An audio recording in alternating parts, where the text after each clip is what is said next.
là, qu'il fait un beau soleil. Voilà, frère, tout comme la Centella asiatique, hein, la nature égorge vraiment d'extrêmement merveilleuses choses. Et l'eau en fait partie.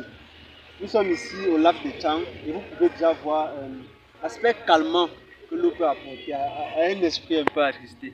Vous savez, quand vous regardez l'eau avec ses ondulations, ça vous permet de vous apaiser, ça vous permet de vous recueillir, ça vous permet de vous détendre. Et après ça, vous êtes vraiment ressourcé. La naturopathie utilise les éléments de la naturopathie, de la nature, autant pour moi, j'aime tellement ça, pour relever le niveau d'équilibre et de vitalité des êtres humains. Maintenant, parmi ces éléments-là, il y a certes les plantes, mais pas que. Il y a aussi l'eau. Voilà, il y a aussi l'eau. L'eau est beaucoup utilisée par les naturopathes déjà parce que c'est le premier aliment liquide. Donc l'aspect alimentaire de l'eau fait qu'il est vital, il est crucial pour la bonne digestion, pour le bon sommeil et pour la bonne circulation sanguine. En plus de cela, l'eau est aussi utilisée pour ses propriétés thérapeutiques.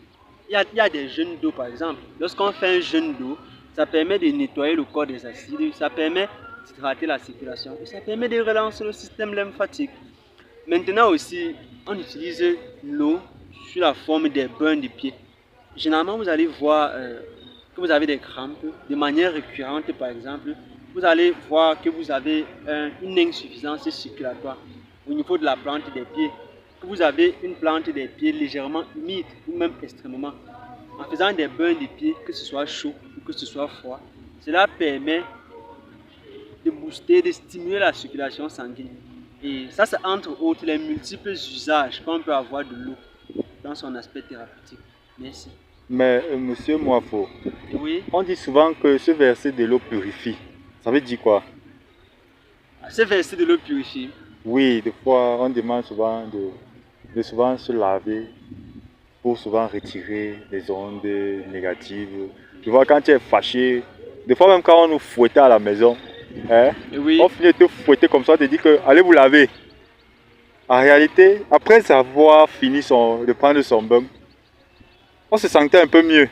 C'est comme si le fouet qu'on venait de recevoir avait disparu. C'est comme si l'eau était venue porter notre charge négative là et descendre avec. Est-ce que tu as déjà eu à... Ou bien toi tu n'étais pas le genre d'enfant? Waouh, papa. Clairement, il y a une réaction sur deux dimensions. Il y a d'abord la dimension physiologique. Vous savez, la température de l'eau en communication avec le corps permet déjà d'interagir sur les constances physiques. On trouve des constantes vitales comme la pression sanguine, les battements du cœur et un rythme respiratoire qui est beaucoup plus propice à la quiétude et à la bonne humeur. C'est pour ça que l'eau guérit vraiment.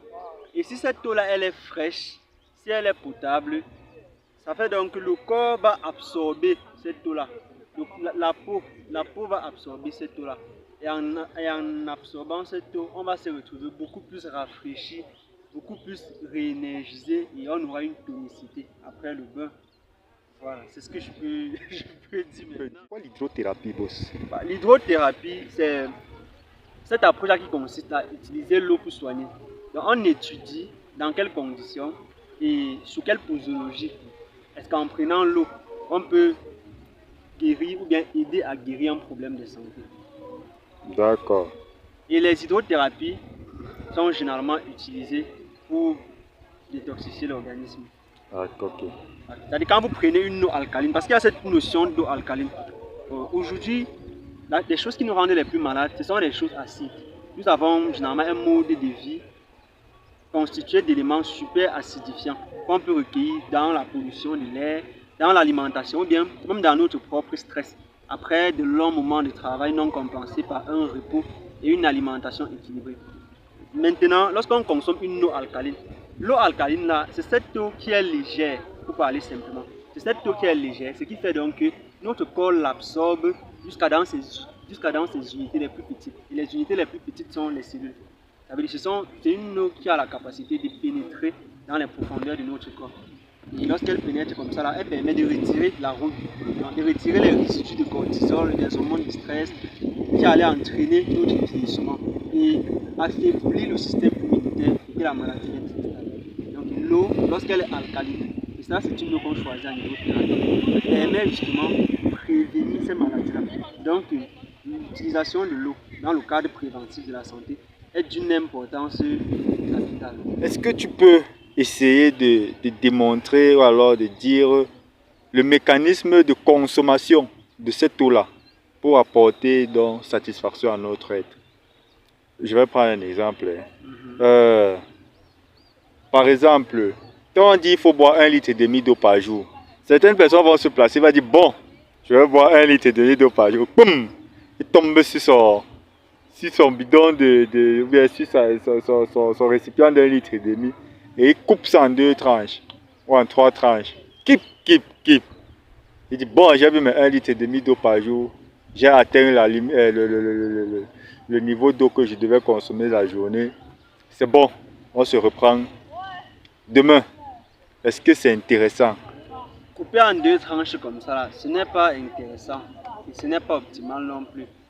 C'est comme vouloir se débarrasser de l'eau comme ça. Or, de l'eau, nous en avons besoin en continu dans la journée. Entre 1,5 litre, 2 litres ou 2,5 litres le matin ne suffit pas. Parce qu'au cours de la journée, on se déshydrate.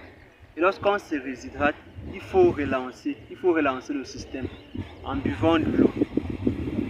Ça fait donc que boire de l'eau de manière entrecoupée dans la journée permet d'optimiser déjà son absorption au niveau de l'intestin et permet de garder le corps frais pendant toute la journée. D'accord. Donc, tu préconises, bref, la NSBio préconise la consommation de l'eau de façon continue. Tout à fait, de façon continue. Donc, s'il faut même boire 1,5 litre, il faut boire ça au cours de la journée, régulièrement, même gorgée par gorgée, pour ne pas se sentir à un moment déshydraté complètement parce qu'on a bu toute une quantité, on est parti uriner, après il n'y a plus rien dans le corps, c'est ça? Oui, tout à fait, c'est ça.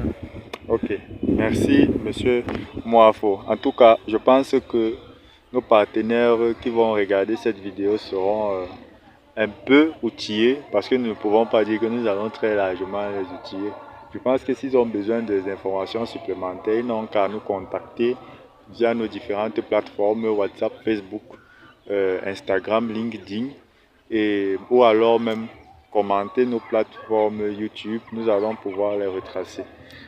Justement, suivez NSBio sur YouTube, sur Facebook et avec les numéros que vous avez, vous pouvez nous appeler pour des consultations personnalisées afin que nous vous offrons les services que vous aimez tant. D'accord, le service de la santé. De toute façon, nous, on ne fait que dans la santé.